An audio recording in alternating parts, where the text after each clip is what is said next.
I died choking on my own blood, the cold steel of the prison bars pressing into my cheek as the guards laughed about the suicide they'd staged. Betrayed by the man I loved, framed for embezzlement by the best friend who'd sworn we'd conquer Wall Street together. I clawed at the floor until my nails splintered, whispering curses that echoed into nothingness. But death wasn't the end. It was a goddamn reset button, slamming me back into my 28-year-old body on a crisp October morning in 2023, heart pounding like I'd just run the marathon, staring at my reflection in the cracked bathroom mirror of my Brooklyn walk-up, wondering if this second chance was mercy or just another cruel joke from the universe. The first thing I did was vomit. Not from the disorientation, though that hit like a freight train, memories of my trial flashing in neon streaks across my vision, but from the sheer rage bubbling up like acid reflux after too many late-night tacos. Ethan, my fiancé of 3 years, was out there right now, probably charming his way through a board meeting at Vanguard Capital, the firm where we'd both clawed our way up from interns to junior execs. And Sarah? My roommate since college, the one who'd toasted to our unbreakable sisterhood with cheap rose on graduation night? She was the snake who'd planted the forged emails in my laptop, the ones that made it look like I'd siphoned off $2 million from client accounts to fund a phantom offshore account. All for her own promotion, her own slice of the pie, while I rotted in Rikers for 18 months before they found me hanging from a bedsheet. I rinsed my mouth, splashed water on my face, and forced a smile at the mirror. Delilah Harper, 28 again, with the same unruly auburn curls, the same faint scar on my chin from that stupid skateboarding bet with Sarah in Central Park. But my eyes? They were steel now, sharpened by the grave. No more wide-eyed optimism. No more trusting the wrong people because they had a nice laugh or a shared playlist. This time, I was playing for keeps. Revenge wasn't just a word. It was my new religion, and I was the high priestess. I grabbed my phone, scrolling through texts from the life I hadn't lived yet. There it was, Ethan's message from last night. Babe, dinner at 8? Miss you. God, the gall. We'd met at a networking mixer in Midtown, him in his tailored Brooks Brothers suit, me spilling Merlot on my blouse like a klutz. He'd laughed it off, bought me a dry cleaner's worth of drinks, and by the end of the night, we were making out in the back of a cab. 6 months later, he proposed on the Brooklyn Bridge at sunset, ring glinting like a promise. Lies, all of it. The trial transcripts I'd memorized in my cell revealed he'd known about Sarah's scheme from the jump. Hell, he'd signed off on the internal audit that buried me. Why? Because promoting me would have meant sharing the spotlight, and Ethan Hale didn't share. He hoarded power like a dragon with trust issues. I typed back a quick, sounds perfect red heart, and hit send, my stomach twisting. Step 1. Act normal. Reel them in. Make them think nothing's changed. I had a year until the embezzlement went down. Plenty of time to unravel their threads, one by one. But first, coffee. Black. No sugar. The way I'd learned to drink it in prison when the milk always curdled. I threw on my favorite Levi's and a faded Yankees tee, grabbed my messenger bag, and headed out into the autumn bustle of Williamsburg. The air smelled like wet leaves and street vendor pretzels, hipsters on fixies weaving through crowds of remote workers clutching oat milk lattes. America, land of the free, right? Until it wasn't. My first stop was the Vanguard office, a gleaming glass tower on Wall Street that screamed, "We own you," from every reflective surface. I badged in, nodding at the security guard who wouldn't remember my face come the scandal. Up on the 22nd floor, the trading floor hummed like a beehive on steroids, screens flickering with stock tickers, brokers barking into headsets, the faint whiff of desperation and Red Bull. Sarah was at her desk, platinum bob swinging as she typed furiously, her Lululemon top peeking from under a blazer that cost more than my rent. "D," she squealed, jumping up for a hug that felt like barbed wire. "You're early. Coffee run." "Always," I said, forcing a grin that didn't reach my eyes. We chatted about nothing, her latest SoulCycle obsession, the cute barista at Devotion who slipped her free cortados as I studied her. The micro-expressions, the way her left eye twitched when she mentioned Ethan's name, the subtle flex of her fingers like she was already counting the bonus from my downfall. Buried secret number 1, Sarah's daddy issues. Her old man was a disgraced banker from the '08 crash, blackballed and bitter, whispering in her ear that the only way up was to step on necks. I'd found his emails in the Discovery docs, pep talks laced with venom. She'd do anything to prove she wasn't him. By noon, Ethan swept in, all 6'2" of golden boy charm, planting a kiss on my temple that made my skin crawl. "Ladies," he drawled, that southern lilt he'd faked since Vanderbilt days. "Who's ready to crush Q4? We laughed, the three of us, a toxic trinity plotting fictional conquests over paninis from the cafeteria. But in my head, I was mapping the kill shots. Ethan's weakness? His ego, ballooned by daddy's money. Old Hale family fortune from Texas oil, funneled into philanthropy that was really tax dodges. He'd once confessed, half drunk on bourbon at a rooftop bar, how he hated the silver spoon label, how he'd prove he earned it all. Perfect leverage. I'd start there. Whispers, anonymous tips, planting seeds of doubt in the boardroom. The afternoon blurred into emails and spreadsheets, but my mind was a war room. That night, over steak frites at that overpriced French spot in Soho, Ethan proposed again. Wait, no, this timeline hadn't hit that yet. Shit, I had to navigate the beats without derailing. "To us," he toasted, clinking his glass against mine, eyes gleaming with what I now knew was calculation. Sarah was there too, third-wheeling as always, her laughter a little too loud. As we walked home, arms linked under the sodium glow of street lamps, I felt the noose tightening, not mine this time, but theirs. Sleep came fitful, haunted by cell block echoes, but when I woke, resolve hardened like concrete. Day 2 of the rest of my life. The next few weeks were a masterclass in restraint. I played the part, doting fiancé, loyal friend, the Delilah they remembered. But underneath, I was excavating. Late nights, holed up in my apartment with takeout Thai and my ancient MacBook, I pored over public records, LinkedIn deep dives, anything that didn't scream stalker. Turns out, the embezzlement wasn't random. It tied back to a bigger rot at Vanguard. Ethan's pet project, a high-frequency trading algo he'd borrowed code for from a shady Silicon Valley startup. Sarah had caught wind, blackmailed him into the frame job. I'd take the fall for the glitches that cost clients millions, while they skimmed the profits. The buried secret? The algo was rigged to front-run trades, insider trading on steroids, but with a twist. It targeted minority-owned funds, siphoning from Black and Latino investors who trusted Vanguard's diversity initiative ads. Controversial as hell in woke Wall Street, where optics mattered more than ethics. My first controversial decision came early. Leak a teaser. Anonymous email to a junior compliance analyst, a kid named Raj I'd mentored last life. Check Ethan's browser history. Fun reads. Attached, a screenshot I'd mocked up from memory, timestamps matching the code theft. No names, just enough to spark paranoia. By Friday, the office buzzed with whispers. Ethan snapping at underlings, Sarah chain-smoking menthols on the balcony. I watched from my desk, sipping vending machine sludge, a thrill coiling in my gut like the first drag of a forbidden cigarette. But revenge is a bitch that bites back. Holidays loomed, Thanksgiving a minefield. Grandma May, my rock, the woman who'd raised me after Mom OD'd on fentanyl in the opioid wave that swept Ohio trailer parks, lived in a sagging co-op in Queens, arthritic hands still kneading pie crusts like therapy. Last life, I'd picked her up religiously. Our Thanksgiving's a sanctuary of cornbread and stories about Grandpa's World War II exploits. But the year of my downfall? Ethan forgot to remind me, buried under work stress, he claimed. I arrived late, found her shivering on the stoop, walkers and all, neighbors clucking pity. That neglect? It broke something in me, hastened my unraveling. This time, I'd weaponize it. I started small, accidentally, double-booking our rideshare. Texts to Ethan. Babe, can you handle pickup? Swamped with this report. He grumbled, but agreed, too cocky to suspect. Sarah tagged along, her solidarity a cover for scouting May's place. Old habit, casing for valuables in her grifter youth. But I had plans. Through dark web forums. Yeah, I went there, morals be damned. I hired 6 consultants. Not him in, nothing that crude. Ex-cons, mostly, reform types from reentry programs.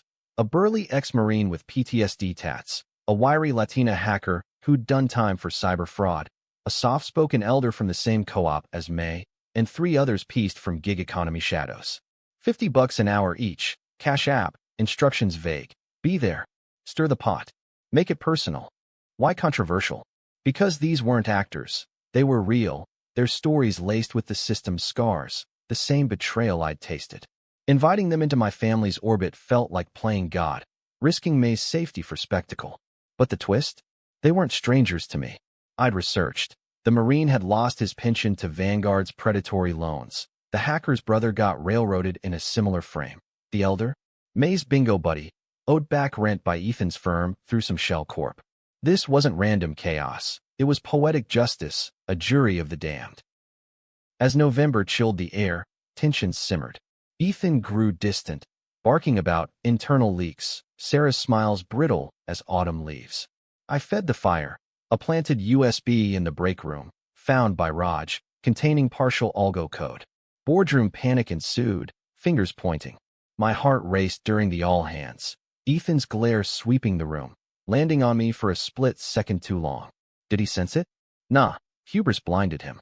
That night, over whiskey sours at our loft, he proposed. Early, desperate for normalcy. The ring, a gaudy solitaire, mocked me as I said yes. Tears crocodile perfect. Thanksgiving Eve, I finalized the setup. May called, voice crackling with excitement. Can't wait for your apple crisp, sugar. Ethan's bringing the bird. I lied smooth. Big plans, Gran. It'll be epic. Hung up, hands shaking. Was this vengeance or villainy? The line blurred, but the dead don't forgive. Dawn broke gray, rain lashing windows as I prepped, oven mitts hiding the tremor in my fingers. The drive to Queens was a funeral procession in stop-and-go traffic, wipers slapping rhythm like a metronome to my pulse. Ethan gripped the wheel of his Audi Q5, leased on company dime, naturally, jaw set in that brooding way he thought was sexy. Sarah rode shotgun, scrolling TikTok, oblivious or pretending to be.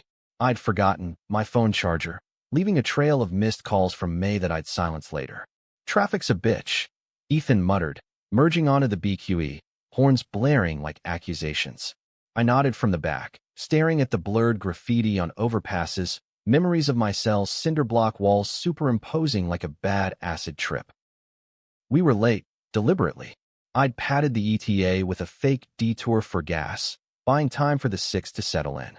May's building loomed, a faded brick relic from the 70s, fire escapes dripping rust, holiday lights twinkling half-heartedly in lobby windows. Ethan parallel parked sloppily, cursing under his breath. This place gives me the creeps, Sarah said, fluffing her hair in the visor mirror. Irony, thy name is you, I thought, biting back a laugh that would have shattered the illusion. The elevator wheezed up to the 5th floor, doors grinding open to a hallway carpeted in industrial beige, smelling of mothballs and simmering gravy. May's door, 5B, stood ajar, my signal. Voices murmured inside, low and overlapping, punctuated by the clink of silverware. Ethan's brow furrowed. She have company? I shrugged, feigning surprise. Maybe neighbors? Grand social butterfly. Sarah knocked lightly, pushing in without waiting, her entitlement on full display. The apartment hit like a time warp. May's floral wallpaper, the ancient console TV tuned to a Macy's parade rerun, lace doilies yellowed but proud. And there, around the Formica dining table groaning under a store-bought turkey, mine, delivered anonymously, sat the 6. Not in shadows, but bold as brass, plates half filled with sides I'd instructed catered, stuffing, cranberry relish, green beans almondine. The ex-Marine, Javier, hulkied at the head, carving knife in hand like a prop from a Scorsese flick, his salt and pepper buzzcut catching the lamplight. Beside him, Lena the hacker, tattoos snaking up her neck, scrolled her phone with feigned disinterest. Old Mr. Wilkins, May's crony, beamed from his wheelchair, pipe unlit between teeth. The others, a burly Jamaican chef named Devin, a sharp-eyed trans activist called Riley, and a quiet vet tech, Aisha, filled the chairs, their gazes lifting as one, locking on us intruders. May bustled from the kitchen, apron dusted with flour, her silver bun askew. There you are? Thought you'd forgotten your old Gran. Her hug enveloped me in lavender and regret, eyes twinkling despite the chaos. These folks, bingo pals and such, dropped by with dishes, ain't that neighborly? Lie, beautiful lie, seated by my payoffs. Ethan froze in the doorway, Sarah's hand clutching his arm like a lifeline. Hi. Ethan managed, flashing that salesman smile. the one that closed deals on fumes. Ethan Hale, Delilah's fiancé. This is Sarah. Handshakes circled the table, awkward as a bad blind date. Javier's grip crushed Ethan's knuckles, subtle, but I caught the wince. Lena eyed Sarah like code she planned to crack. Sit, eat, May urged, oblivious, pressing wine into hands. The tension crackled, unspoken, as forks scraped china. Conversation started polite. Weather, the parade's balloon mishaps. But I steered it, casual as a summer breeze. So, Javier, what line you in? He leaned back, arms crossed over a faded USMCT. Security consulting. Keep folks safe from bad investments. His stare bored into Ethan, who shifted, chuckling nervously. Vanguard, right? Big player downtown. Devin jumped in, accent thick as molasses. Heard about that. My cousin lost his shirt to one of your funds. Poof, retirement gone. Front-running, they called it. Or was it just market volatility? The table stilled, silverware pausing midair. Sarah's laugh tinkled like breaking glass. Oh, honey, that's ancient history. Regs are tighter now. But her eyes darted to me. Accusation? Fear? Lena smirked, tapping her glass. Tighter? Tell that to my brother. Framed for fraud after whistleblowing on similar shit. Did 3 years in federal. You ever visit Rikers, Sarah? Charming spot. The name drop landed like a gut punch. Sarah paled, wine sloshing as she set down her fork. Ethan cleared his throat, launching into a monologue about ethical trading. But Riley cut him off, voice soft but steel-edged. Ethics? Like targeting underserved communities? My nonprofit sued you last year, settled quiet, but the damage? Families evicted, dreams deferred. All for quarterly bonuses. May frowned, sensing the undercurrent. Now, let's not sour the bird. But I pressed, controversial decision number 2. Feign ignorance, let it fester. Wait, Vanguard. That's Ethan's firm. Babe, you never mentioned. His face drained of color, Adam's apple bobbing. It's exaggerated, D. Competitors spreading FUD. Aisha, the vet tech, spoke then, her hijab framing a face etched with quiet fury. FUD. My clinic folded when your loans defaulted us. Animals euthanized cause no meds. That's fear, uncertainty, doubt enough for a lifetime. The 6 weren't ranting. They were testifying. Each barb a thread from the tapestry of Vanguard's sins I'd unearthed. Wilkins wheezed a chuckle. Reminds me of '08. Banks like yours ate my savings, left me in this chair. But hey, pass the yams. Laughter rippled, dark and knowing, isolating Ethan and Sarah on their island of privilege. Sarah bolted up, napkin fluttering. This is uncomfortable. Delilah, we should go. But May blocked the door, arms crossed. Nonsense. Family sticks. Family. The word twisted like a knife. I watched Ethan crumble, that golden facade cracking. Delilah, what's going on? You know these people. His whisper was desperate, eyes pleading. Controversial?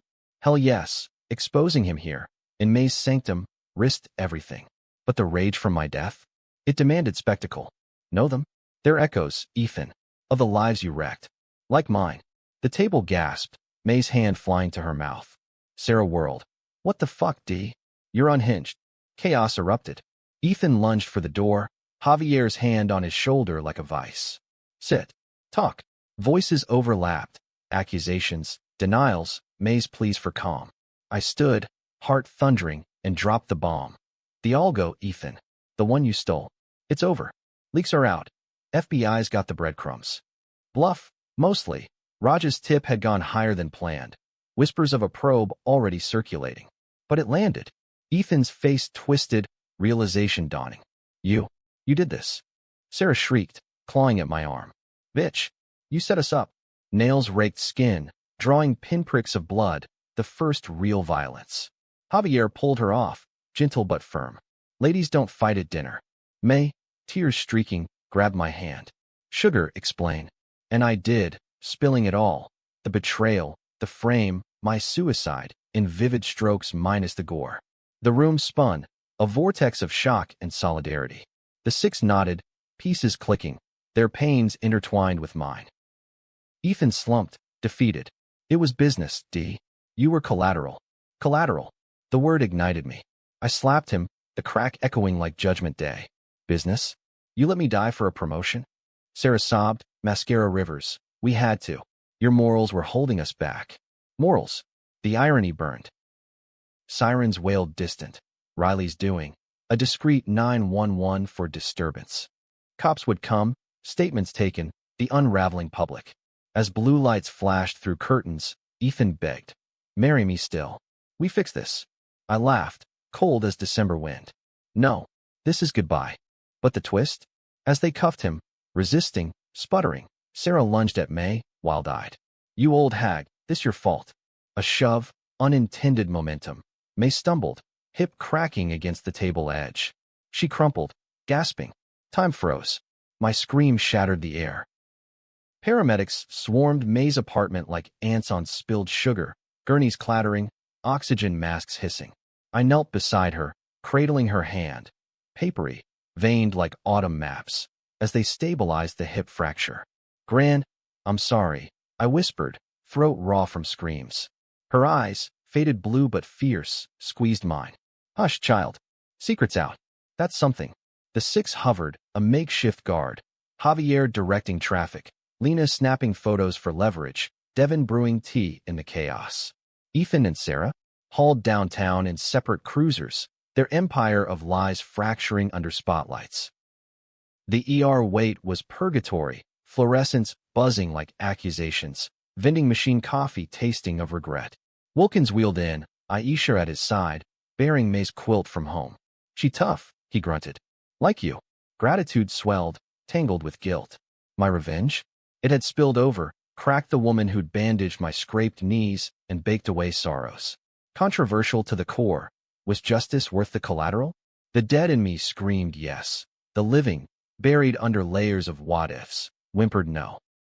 Dawn crept, gray and unforgiving, as surgeons pinned May's hip. "Clean break," they said, 6 weeks bed rest, PT after. I sat vigil, phone exploding, Raj's texts, feds incoming, stay low. Anonymous Vanguard leaks hitting Bloomberg, insider trading probe rocks firm. The Algo's exposure snowballed, clients pulling funds, board scrambling. Ethan's father called, voice oil slick. "What be you done, girl? Family sticks together." Family. I hung up, blocking the line. No more hails in my story.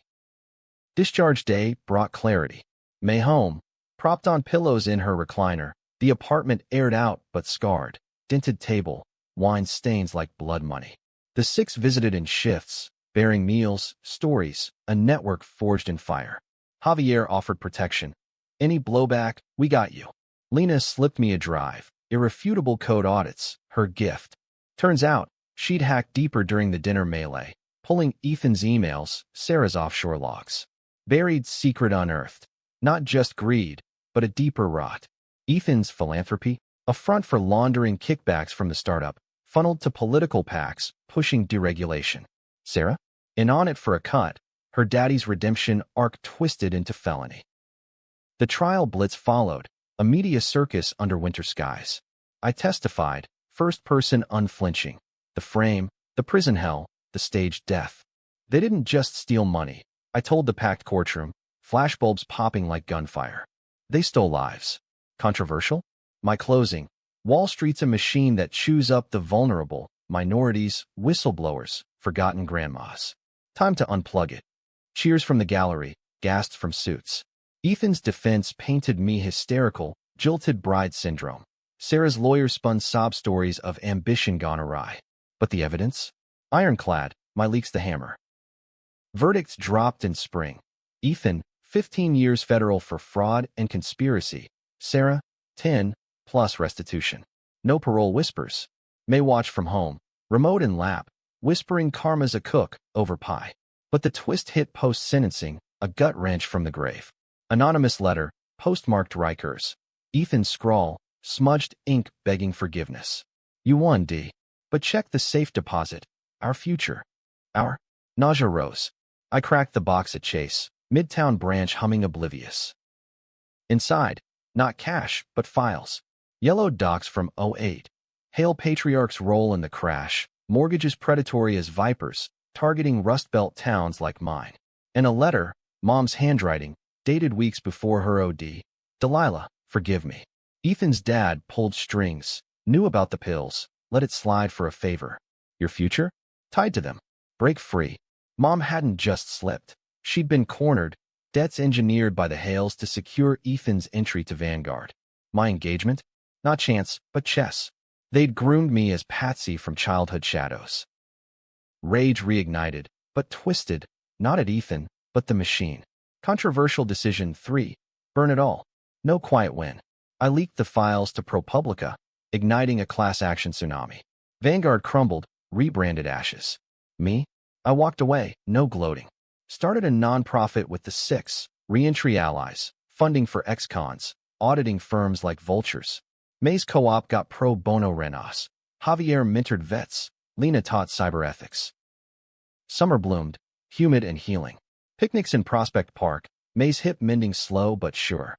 One evening, fireflies dancing, she pinned me with that grand stare. Proud, sugar. But you died a bit in that revenge, didn't you? Truth stung. The old Delilah, trusting, soft, had hardened to flint.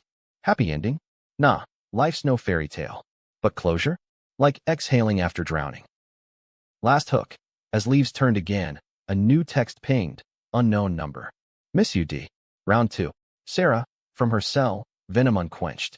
I deleted it, smiling feral. Second chances? I'd take 'em all. The betrayed, don't forget. They evolve.